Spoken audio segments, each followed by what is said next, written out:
back, America. I'm Hugh Hewitt, back in Studio West, joined by United States Senator Tom Cotton from Arkansas. Hello, Senator Cotton. I hope you noticed that the best quarterback in the draft went to the Browns yesterday.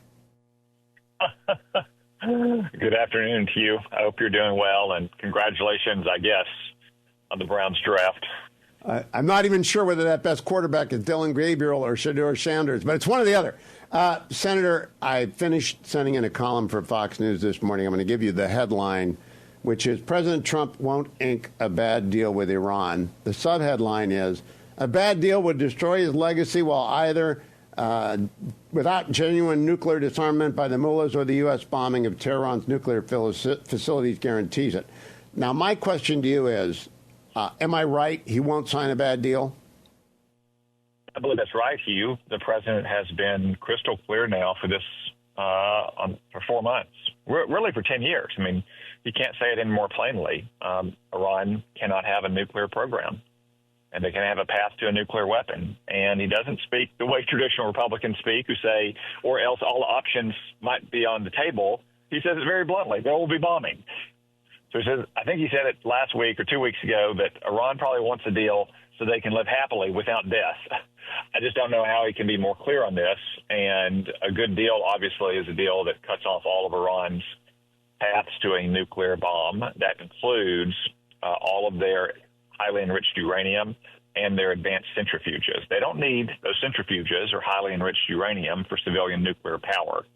There are a couple dozen countries around the world that have civilian nuclear power that don't enrich their own uranium. So there's plenty of ways for the president to prevent Iran from getting a nuclear weapon through a negotiated deal that is a good deal. The only question is whether the Ayatollahs will accept any of those deals. And if they won't, Hugh, that tells you all you really need to know about their ambitions. Now, there's a paragraph in this column that concerns you. It says, keep your eye on Senator Tom Cotton. He's a strong supporter of Trump and a hawk's hawk on Iran, as well as chairman of the Senate Intelligence Committee. Cotton would assess any deal with very critical eyes and would not hesitate to assess it as a disaster or close to one or praise it if it deserves praise. Can we count on that? Yeah, Hugh, again, I don't think I'll have to assess a bad deal because I don't expect the president would make a bad deal because he has been so clear from the very beginning about it, is that Iran cannot have a nuclear weapon. And again, that's not just for the last 4 months. It's for the last 10 years. The first conversation I ever had with Donald Trump was the summer of 2015, shortly after he entered the race, shortly after President Obama signed his awful deal. And he thanked me for my advocacy against it in the Senate and said that it was a terrible deal and that he'd rip it up once he got into the White House. And that's exactly what he did.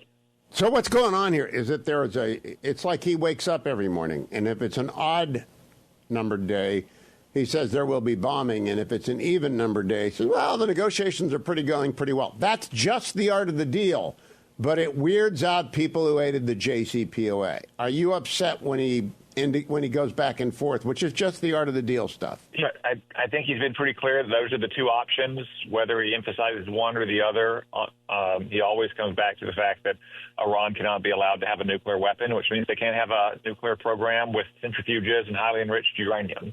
I understand that some people around him and the president's orbit or through self-proclaimed MAGA influencers may stress that, Iran should be trusted with centrifuges or enriched uranium, or basically saying what Barack Obama did 10 years ago, which is either this bad deal or war, and therefore you should take his bad deal. But the president himself, the president personally, has never said anything like that. He has always been very clear. It is either a good deal that eliminates Iran's path to a nuclear weapon, or there will be bombing. Again, that's not what George Bush would say. That's not what a lot of other Republicans would say. And they talk cryptically and diplomatically about all options being on the table. But Donald Trump is very blunt and very direct with Iran and with the world.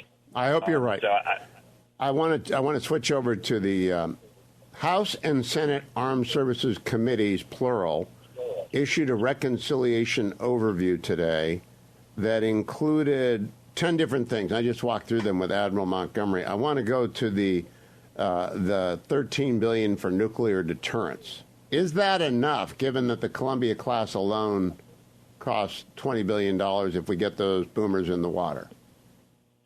Hugh, I'd probably like to see a little bit more, but we're working within the constraints of the budget we passed a couple of weeks ago, and we obviously have a lot of other priorities as well. But $13 billion, I can tell you, is a lot more than what Joe Biden was going to provide, and it's going to help move forward nuclear modernization, which unfortunately is a little bit behind time and behind schedule, in part, Hugh, because of Joe Biden's inflation.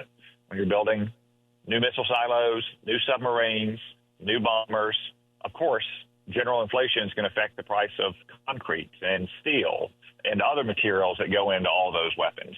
So we've just got to accept the fact that these things are going to cost a little bit more than might have been projected 5 or 10 years ago. But, of course, our nuclear deterrent is the bedrock for our safety and security and really our way of life. It's not a question of can we afford it. The question is, can we not afford it?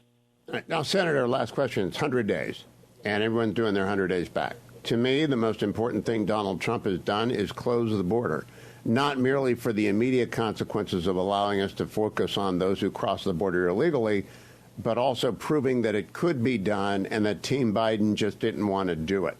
I don't know that we'll ever trust a Democrat again on the border. Do you think this night and day light switch on, border closed, versus Joe Biden arriving, light switch off, border open, do you think anyone's ever going to forget that? I hope they don't, Hugh. I mean, there were months in Joe Biden's tenure when we had 300 to 350,000 illegal migrants crossing our border. Now we're down to fewer than 8,000. And I hope it continues to trend downward. We'll provide the president in this budget that we're going to pass soon with more resources to secure patrol agents, more immigration agents for enforcement across the country. But it is a stark contrast. And I agree, it's accomplished a lot in these first 100 days. But the single most obvious accomplishment is securing our border and putting an end to mass illegal migration across that border, in contrast to Joe Biden. This is not an accident. This was a deliberate policy choice that Joe Biden and the Democrats made, and one that Republicans have reversed. Senator Cotton, always a pleasure. Thank you. I agree with you on the 100 days. You have a great week. Talk to you next week, Senator Tom Cotton. Follow him on X at